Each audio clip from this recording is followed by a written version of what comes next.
Hey, I heard you got one of them bunkers, right? Man, that shit is serious. I might have to get me one of those.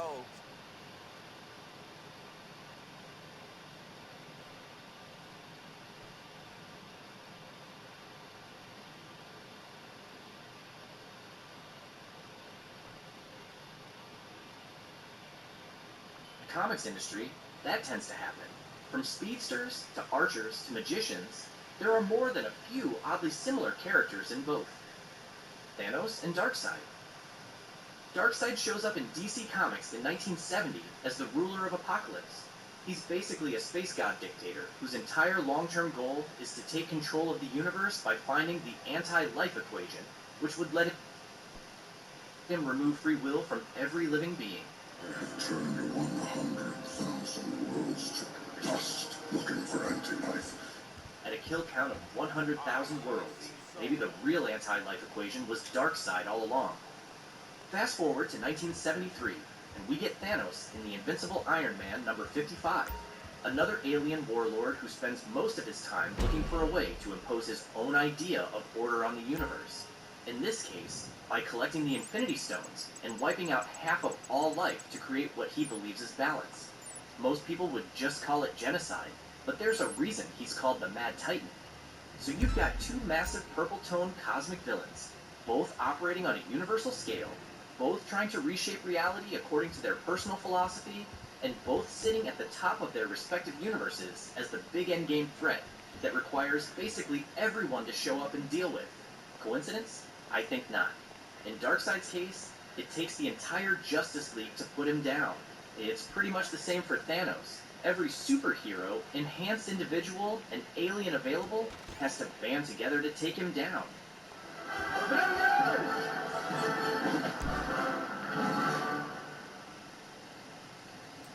Assemble. In the comics, Thanos just wants to appease the Mistress of Death, but in the MCU, he wants to solve overpopulation, whereas Darkseid just doesn't believe in free will. Either way, they're both two sides of the same coin. Dr. Fate and Dr. Strange. Dr. Fate shows up in DC Comics all the way back in 1940. The version most people know is Kent Nelson, who becomes the host for the Spirit of Nabu after discovering the Helmet of Fate. From that point on, he's less of a solo superhero and more Earth's best magical defender. His entire job is basically to deal with threats that regular heroes can't punch away. Demons, curses, reality tears, extra-dimensional entities, that kind of thing. In terms of powers, though, this guy's in a league of his own.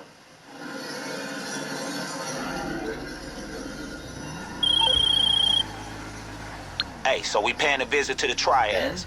I don't know how they mixed up in all this shit, but I do know that a copy of Dre's phone was at their club.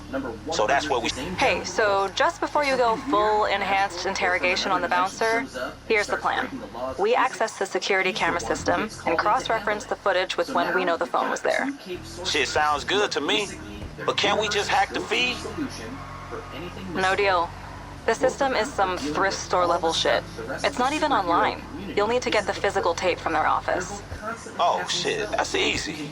Right, partner? Artifacts and drawing power from eldritch, unknown forces. They even have some similar moves. For example, Dr. Fate's duplication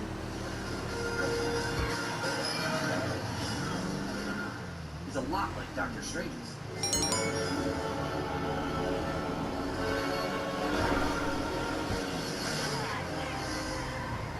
Day-to-day doesn't look like typical superhero work either.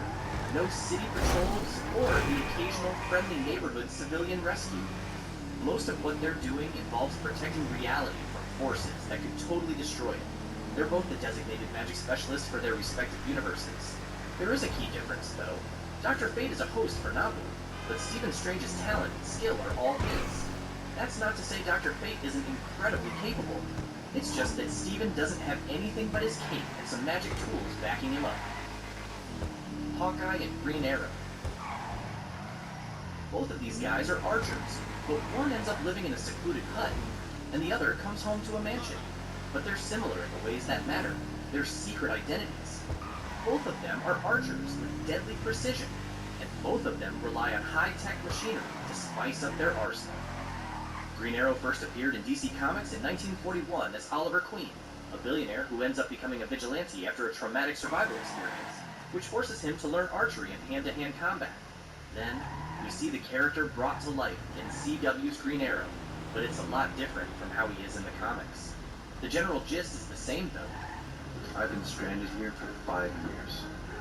I've dreamt of my rescue every cold, black night since then. He doesn't have any powers, just a lot of training, a custom bow, and a whole arsenal of trick arrows ranging from grappling lines to explosive tips. Then, in 1962, we got Clint Barton, another expert marksman who also doesn't have any superpowers, relies entirely on precision archery, and uses specialized arrows for different combat situations. Explosives, cables, EMP shots, smoke, pretty much anything that'll take him from a human with a bow to someone who can deal with super mech suits, aliens, and Asgardian gods. They both constantly find themselves surrounded by those types. Green Arrow and Hawkeye punch way above their weight. Green Arrow's literally on a team with Superman, for example. That guy can lift planets. Meanwhile, Clint Barton shares a spot on the Avengers with beings like Thor and the Hulk. But don't let that fool you. They're both dangerously capable. Their precision is unmatched. If someone needs to take out a flying target from half a kilometer away, disable a vehicle without blowing it up, or hit a moving weak point mid-combat, these two are the first option. They have nothing going for them except pure skill and a 1 in trillion shot accuracy. There are key differences, though, both in the comics and in their live adaptations. Besides the obvious gaps in their bank statements, Green Arrow's always been a deeply political character in the comics, tied to themes like wealth inequality and the systems that create the crime he fights against. Even in CW's Green Arrow, he becomes the mayor of Sterling City. Meanwhile, Hawkeye's pretty much a spy and a recluse. When he loses it all in the snap, he decides to go on a refueled run as the Ronin instead of taking his trauma and improving a city with it. Not that I blame him. That wouldn't be my first priority either. Their similarities only go as far as their skill sets, because beneath the masks, these are two very different men. Flash and Quicksilver. These two have one similarity, super speed, and that's honestly about it. But even that resemblance only goes so far. When people look at the two of them, it's easy to think they're obviously the same. They run super fast, and can even make wind tunnels if they wave their arms around really fast. But the way their powers work is really, really different, and the capabilities of the Flash go far beyond any character with super speed, not just Quicksilver. Pietro Maximoff gets his fast legs because of, well, depending on the film, a mutation or an Infinity Stone, but Barry Allen, or Wally West, or Jay Garrick, honestly, same deal. They get their powers from something called the Speed Force. And this thing is a lot more than just super speed. It lets them do things that, even for comic standards, should be impossible. And for anyone but the Flash, they are. In one comic, he runs to the end of time. In another, he perceives things at, like, I don't even know. Just look at this. The Flash can literally run fast enough to travel back in time. There's a reason he's often one of the most dangerous characters in MCU.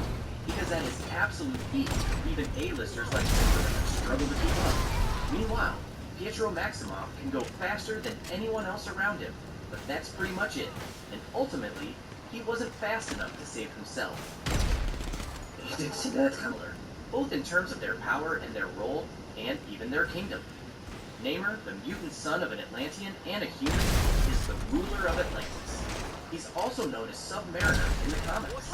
Known as the Avenging Sun, he's got super strength, enhanced durability, moves through water at insane speeds, and can communicate with sea life.